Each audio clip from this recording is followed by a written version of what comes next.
നമ്മളിപ്പോൾ കാണുന്നത് വളരെ അർത്ഥവത്തായിട്ടുള്ള നമ്മുടെ സമൂഹത്തിലെ ഒരു ചിത്രമാണ്.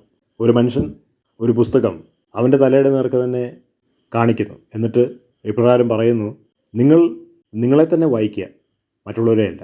നമ്മുടെ സമൂഹം നോക്കിക്കഴിഞ്ഞാൽ ഒരുപാട് പേര് മറ്റുള്ളവരെയാണ് വായിക്കുന്നത്.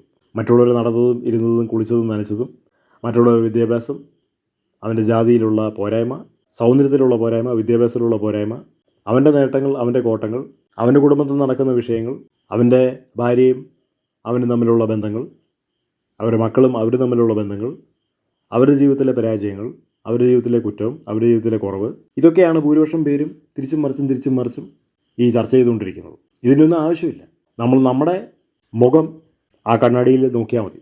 എന്നിട്ട് ആ പോരായ്മകൾ നികത്തി വിജയിക്കാനുള്ള സമവാക്യങ്ങൾ സ്വന്തമായിട്ട് കണ്ടെത്തി ജീവിതത്തിൽ വിജയിക്കേണ്ട ആവശ്യം മാത്രമേ ഉള്ളൂ.